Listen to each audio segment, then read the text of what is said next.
If I gave you $100 right now and you had to say he will eclipse 5, 6 in his career, yes or no? Which side would you bet on? Always College Football with Greg McElroy is presented by AT&T 5G. Too much college football is never too much with AT&T 5G. Hello and welcome in. Today is Wednesday, January 4th.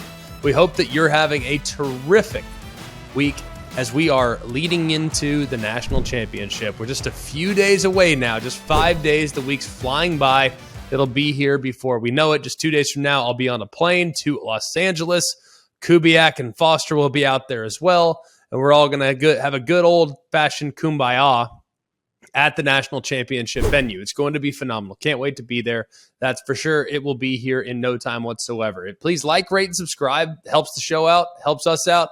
And we look forward to continuing to bring you unparalleled access there leading up to the national championship. Already starting to get some guests lined up to join us that weekend and the days and hours leading up to the game itself. You're not going to be disappointed. I think you're going to love what we have in store for you. We have a great game plan today. We're obviously going to talk about the national championship, but we're going to go into a different layer. We're going to talk about Georgia. We're going to talk about Kirby Smart. Tell you what this might mean for Georgia if they pull off the consecutive championships. Kind of put things in perspective a little bit with Kirby, what it means for his legacy, what it means for Georgia, and all these other things. Yesterday was kind of dedicated to TCU. We had Sonny Dykes on the show. We couldn't get Kirby, so we figured we might as well talk about his legacy. And since he wouldn't come on the show, we're just going to trash it. No, I'm just kidding. We love Kirby, and we're happy for Kirby, and we look forward to seeing his team compete on Monday. But without much further ado, it's time for Let's Talk About It, presented by AT&T 5G. In order to properly sum up what it is that Kirby Smart's accomplished already, granted, he's been there a while. He's been there for 7 years, and boy, does time fly. He's been in the national championship game on a few different occasions. 2017, obviously, coming this close to potentially winning the national championship, and then, of course, finally getting over the hump there in 2021 and winning it with the most talented roster, or at least arguably the most talented roster we've seen in the modern era. Think about where they're at this year. Let's first talk about what was lost off of last year's team and why I think this ultimately kind of provided the correct recipe to ultimately put Georgia over the top. You know, you look at last year, 2022 draft, first school in NFL draft history to have 5 defensive players selected in the first round in a single year.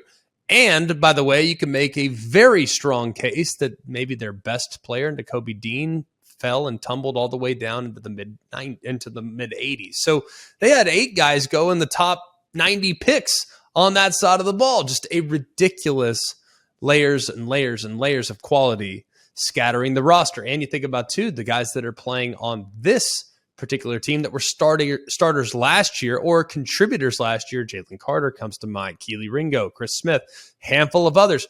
Bunch of guys that played a decent amount of snaps, but really not that many to the point in which they got the credit they probably deserved. 15 total selections in the NFL draft off of last year's team. That's tied for the third most ever by any school in draft history, and also the most by any school in the 7 rounds.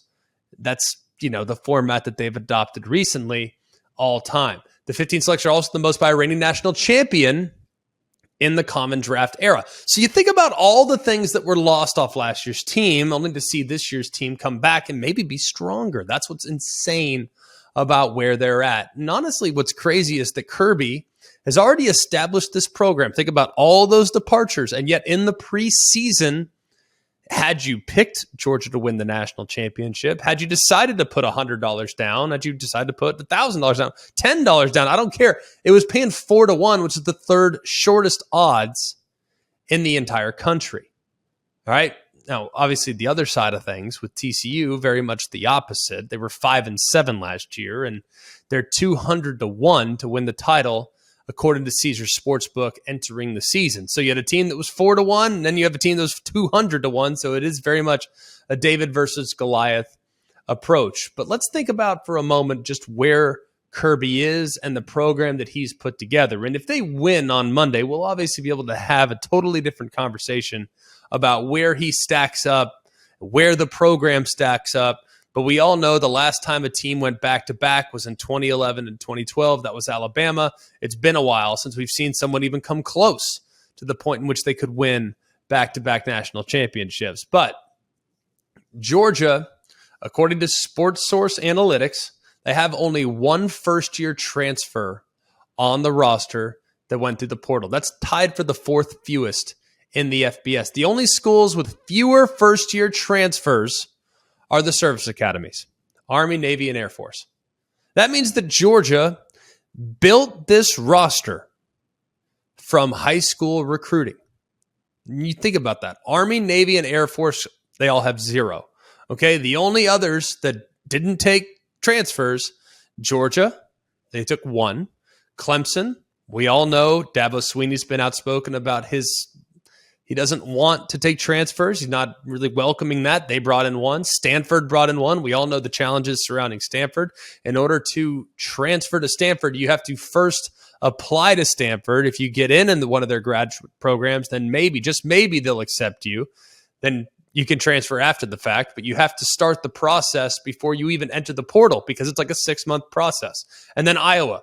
Those are 4 teams that are all tied with just one transfer that are currently starting on the roster. Just goes to show you how this program was built. And then when you think about where they're at, they have put together, looking at Georgia's roster, and ultimately Kirby Smart is defined like the guy he learned from, Nick Saban. He's defined by what he does from a high school recruiting standpoint.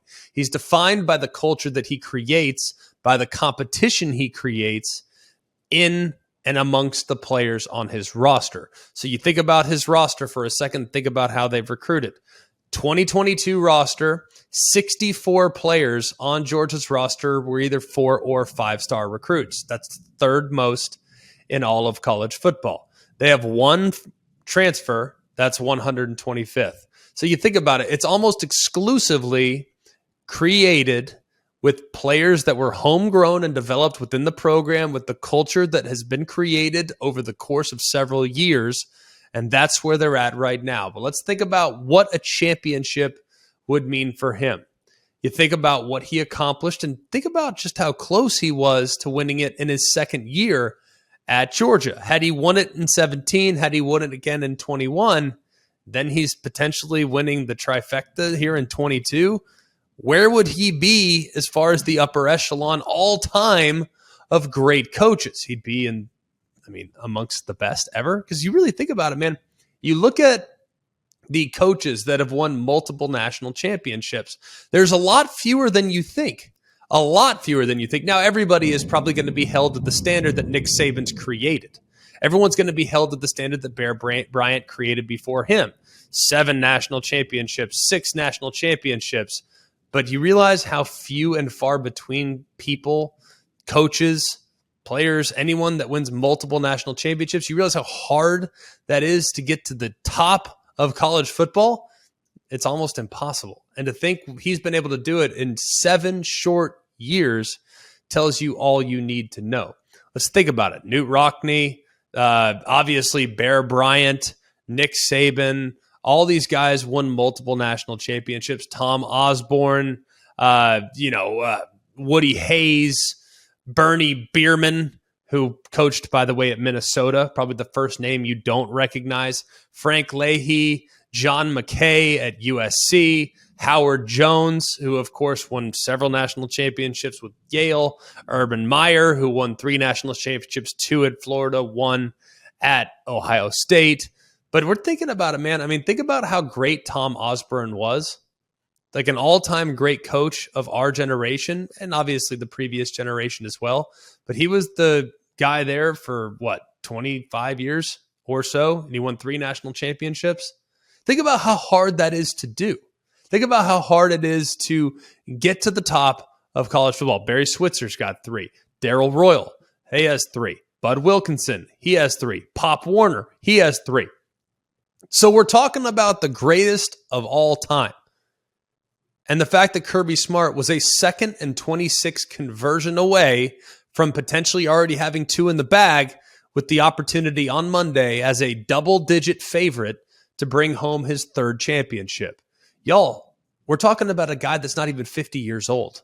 We're talking about a guy that still has 2 or 3 seasons left before he turns 50.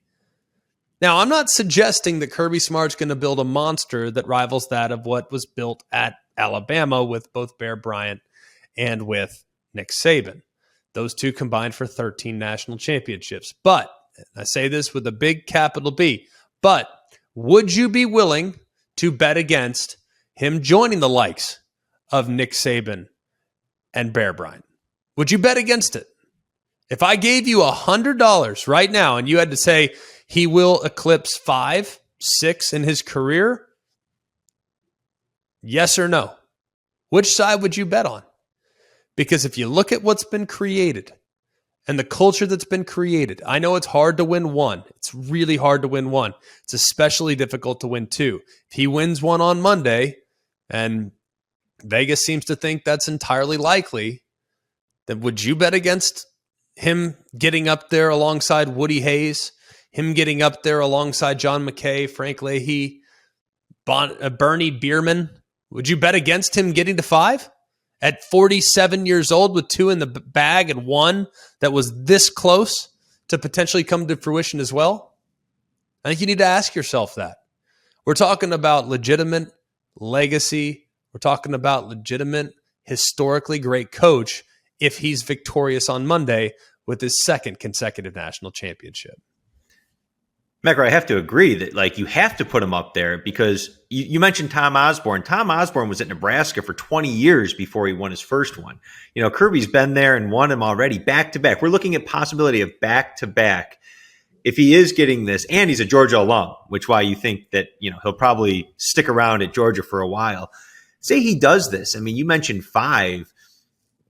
The landscape of the SEC is going to shift dramatically when Oklahoma and Texas come in. Do you think he can keep this going looking forward and because he's built it from the ground up with recruiting? And answer me this. I think that he can sustain it to a certain. Now, let's be real, man. It gets harder. The more you win, the harder it gets, I think, in some ways. Now, people will say that's impossible because guys want to win championships and guys are going to flock to your program in an effort to win a championship. And you'll be able to go in and, handpick guys in the portal that can fortify your spots. Look at what Georgia's already done in the portal this year. They went out and they recognized, hey, man, we need wide receivers. They go out and they get Dominic Lovett from Missouri. They go out and get Ra Thomas from Mississippi State, 2 of the better receivers in the SEC. They're going to Georgia next year. So, yes, you can attract talent more easily as you continue to succeed and excel. But when we expand to a 12-team playoff, Georgia, along with Alabama, along with Ohio State, these teams are going to have more time to be able to figure things out. And they might ultimately still have a chance at winning a championship with 2 or 3 losses in the loss column. So I think with the world expanding and the things changing, if you have a super talented roster in arguably one of the most talent-rich states in America and one of the most desirable conferences in America, you're going to be able to continue to put forth a terrific product on a week-to-week, year-to-year basis. Now, ultimately, if you had to bet on Kirby winning 5 or more, yes or no, I'd bet yes. Because I know Kirby. I know that he is one of those guys with a chip on his shoulder that's out to prove the world wrong. I think he's got a real chance to do it. I do. I think he's the closest thing to Saban that I've ever seen. But ultimately, longevity is massive. Urban Meyer, if he could maintain some longevity at Ohio State or elsewhere, do you think the circumstances would be different with him only having 3? Probably. If he would have stayed at Florida, would he have more? Maybe. I don't know. But ultimately, longevity is significant, and there's a lot of factors that weigh in to whether or not you have it or not. But ultimately, I think Kirby is going to win a boatload of championships. He's going to have to play really well on Monday because I think TCU is legit. And we can, like I said, we can revisit this down the road, but it's worth kind of getting out in front of it. If he pulls this off on Monday and all signs at this point to yes, he's going to be able to do it, considering Vegas has them as a heavy favorite, then we're well on our way to watching one of the best that's ever done it at the prime of his career.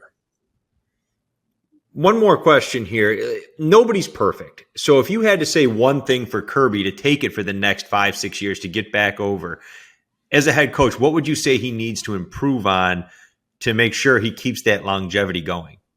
Well, I mean, I don't know if there's anything that needs to really be improved upon. I mean, the thing's working pretty good, right? The one, I guess, kink in the armor was his handling of quarterbacks, right? Like that was the one thing that everybody killed Kirby on, is that he mishandled, well, in people's eyes and not in my eyes. I think he was put in a difficult situation, and it's hard to kind of go away from a guy that got you this close to a championship. So people could say, well, he has mismanaged quarterbacks. I don't necessarily agree with that, but that was something that people used against him. Say, well, Justin Fields was better than Jake Fromm. He should have started over Jake Fromm. Well, Justin Fields couldn't process, and Justin Fields scanned the field and didn't get the ball out on time and made poor decisions and needed to have everything else around him perfect for him to be as accurate with the football as he needed to be. Whereas Jake Fromm was a really good player, not the ceiling that Justin Fields has. No, heck no, not even close, but a really effective, very efficient, understood how he fit within the offense type of player.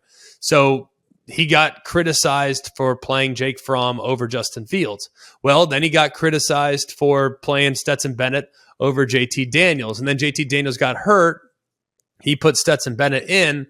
Stetson Bennett starts to get hot and get better and better and better throughout the 21 season. He stuck with him, and people were really critical of that because they thought JT Daniels was going to be what they needed to get over the hump to beat Alabama to ultimately win the school's first national championship. Well, he was right on Stetson Bennett, and now has been proven even more right on Stetson Bennett here in 22. So I think that was the one thing that people would have been critical of him for.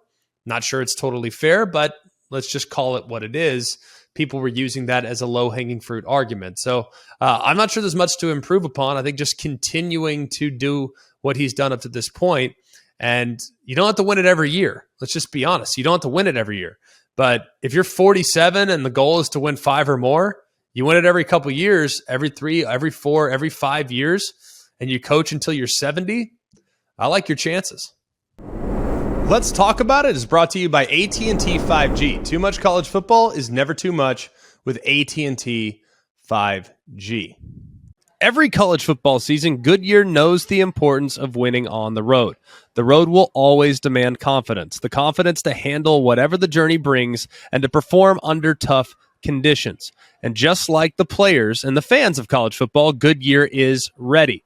Are you ready for the road? Visit Goodyear.com to find the right Goodyear tires for whatever road you're on this season. Goodyear, more driven. All right, wanted to give you a quick update for those of you that have been kind of tuned into the games and the playoff and everything else. Understandably so, we have two, but we're here to serve all of college football, not just the playoff teams. So we're going to take just a couple minutes here. We talked TCU yesterday. We talked Georgia today. Now we're going to talk a little bit bigger picture, if you will. Just allow me a moment to just update you on some of the movement that's happened in the portal at the quarterback position.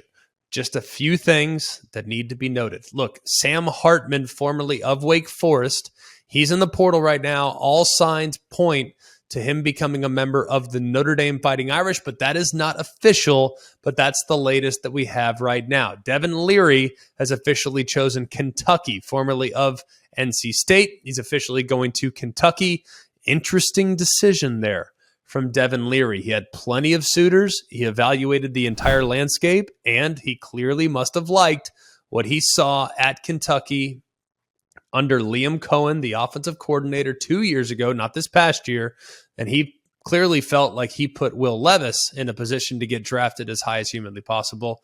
Maybe Devin Leary feels like he's going to be able to replicate some of that success. DJ Uiagalelei has decided to go all the way back to the West Coast, leaving Clemson, now finding a home. Similar colors, just trade out the purple for the black, and you got the Oregon State Beavers. I think this is a really interesting addition for Oregon State because, look, DJ Uiagalelei is not going to be a guy that's going to live and carve you up from the pocket. But if you get him in rhythm with a strong run game and a heavy play action passing attack, he can certainly push the ball down the field. So I like the fit for him. Couple that with the fact that his brother's going to Oregon, so he's going to have him and his brother within a close knit group. That to me makes me feel a whole lot better because I know DJ felt at times Like he had some ups and downs emotionally there at Clemson for one reason or another. It's great to know that you have your brother right down the street. That's an awesome addition for Oregon State. Luke Altmaier, formerly of Ole Miss, is now heading to Illinois. Jeff Sims, we told you about this a while ago, from Georgia Tech. He's heading to Nebraska. Few others that are a little bit interesting. Nick Evers, formerly of Oklahoma, a freshman. Him and Tanner Mordecai, formerly of SMU, both are heading to play for Phil Longo, the offensive coordinator at Wisconsin. Remember, Phil Longo just did amazing things with Drake May at North Carolina. He takes the job under Luke Fickell at Wisconsin. He's gone out and got not one, but two excellent quarterbacks with great upside. You would imagine it'll be Mordecai before he gives way to Nick Evers at some point in the very near future. Mikey Keene's going from UCF to Fresno State. Keaton Slovis heading from Pitt to BYU. By the way, there's a million of these, I might add. It's almost difficult to keep up with. How do we do it? I don't know. We just continue to write things down, and we really rely heavily on our friends at 247, so we appreciate them for that. Drew Pine, formerly of Notre Dame, heading to Arizona State. Graham Mertz, formerly of Wisconsin, heading to Florida. We also have Jack Plummer, formerly of Cal, and before that, he was at Purdue. Well, he's going back to reunite with Jeff Brom at Louisville, so that'll be interesting enough. Haynes King, formerly of Texas A&M, heading to Georgia Tech. And then finally, because why not? I like this kid a lot. I think he's a good player. I thought he got the short end of the stick last year. Didn't necessarily get put in the best position to succeed, but Emory Jones, formerly of Arizona State, he's heading to Cincinnati. He'll be, hopefully for him, the first quarterback there for the Bearcats under new head coach Scott Satterfield. So there's about 1,000 more. So we can't go through all of them right now, but we will take time here in the very near future, I promise you, to break these down in their entirety. That's the beauty of the offseason. Right now we have games coming up just a couple days from now, trophies that are about to be handed out, but we also have some things that we need to keep up our sleeve for the offseason. Those quarterback breakdowns, among many other positions, will be part of the breakdowns as well. Two notable names that are still in the portal. I was going to say three, but Hank Bachmeier, is he still a notable name? To me, he is. I don't know if you feel that way, but Spencer Sanders, formerly of Oklahoma State, still in the portal right now, and Brennan Armstrong, formerly of Virginia, still in the portal as well. So will be interesting to see exactly where those two guys end up, because I would think, at least when we start to evaluate the portal in its entirety, those guys would be at or near the top. If I had to rank the quarterbacks 1 through 1 million, because there's about 1 million in the portal, those two would be a lot closer to 1 than they would be towards the million. All right, McElroy, quick question on that, and I know we'll hit this later on, but do any of these quarterbacks make their new teams kind of the 2023 TCU version? Somebody who can jump up and not just go from a losing record to an undefeated season, regular season, but like a playoff push? Looking at DJU at Oregon State, are they a legitimate CFP contender next year? No, I don't think so. I mean, obviously the league is real, but with Washington bringing back what they bring back, SC bringing back what they bring back, now Cam Rising after he got banged up in the Rose Bowl game, is there a possibility that he returns, knowing there's probably going to be quite a while before he's able to participate and put his best foot forward for NFL scouts? Maybe he decides to come back. I think the guy that could make the biggest difference, but it's not going to be exclusively because of him, is Shedeur Sanders at Colorado. If you look at everything that Colorado had, they were one of the worst teams in America, but they could flirt with bowl eligibility next year. Some people saying 10 wins. I don't know if I'd go that far. But Shedeur Sanders, huge step up in competition. Huge. From where he was to where he's going, massive step up in competition. But ultimately, the supporting cast that will be around him will also be a significant step up from what Colorado had last year as well. So cautiously optimistic about Colorado for sure. Not going to get too far out in front of my skis and thinking that, Deion's going to go in there, wave the magic wand, and they're going to win 10. I don't know if I'd go that far, but if they can get to within striking distance of a bowl game, that'd be a massive step forward. And I think Shedeur Sanders, with the improvement that he's going to bring to the position over the guys that played it last year, anything's possible with all the new faces that could be playing for the Buffs. Okay, final thought here, and we come to you with somewhat heavy hearts and just still troubled by what we witnessed on Monday night. Damar Hamlin, formerly of Pitt here at the college level, but playing for the Buffalo Bills, his injury that he sustained there on Monday night, and just the sheer fear that we all felt as the Americans, seeing him fall to the ground and then see him be resuscitated and then put on an ambulance, where we've gotten constant reports over and over and over again. I just want to kind of say that this is a violent sport, and it's a sport that has provided me with an unbelievable amount of resources and a lifestyle that I never would have imagined. And and being able to do things that I always wanted to do. And we always took the field knowing that there was risk, but we never took the field thinking about that risk. And I think that it was a heartbreaking moment for all of us to witness that and to think, man, that could have been any one of us. He did nothing wrong. And now that we've had some time to reflect, he's just the world's greatest dude. And we're all praying and we're all kind of walking through our day-to-day lives without a whole lot of information, but being legitimately shaken by what it was that we all witnessed. And I don't think you have to have played. I don't care if it's, high school or college or pro, or if you never played at all, you just like the sport. It doesn't matter. To know that was somebody's son, and to know that he was out there playing a game that he loved, it was tragic. It really was. And I just want to close by saying that we're thinking about Damar. We're praying for Damar.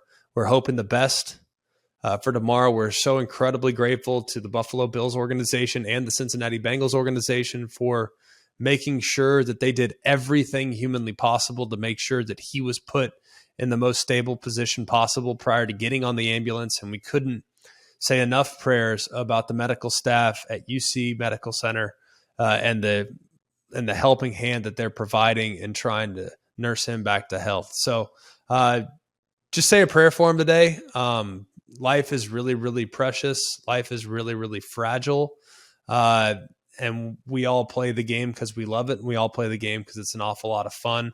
We understand that there's inherent risk, but none of us have ever taken the field thinking about the risk that we saw on Monday night. So say a prayer for Damar and his family, and for all of his teammates and those that were extremely close to him. Thanks so much for being with us. We really appreciate it. It's been always so much fun to talk about college football, but it is a sobering reminder of just how dangerous this game is, and just how much these players put on the line for our entertainment. And we just are so moved by the amount of passion that everybody has for the sport, but also very moved by people acknowledging the humanity that exists under each and every helmet and under each and every set and pair of shoulder pads. So we really appreciate you. Please like, rate, and subscribe. It helps us out. It helps the show out. And we look forward to being back tomorrow, hopefully with more good news about Damar, and hopefully with more information about Damar, and hopefully his recovery as well. For Mark Kubiak and Jack Foster, I'm Greg McElroy. This has been Always College Football, presented by AT&T 5G. Too much college football is never too much with AT&T 5G. Hey guys, it's Greg McElroy. Thanks for watching Always College Football. Make sure you like, rate, and subscribe to ESPN's YouTube channel and wherever you listen to your podcasts.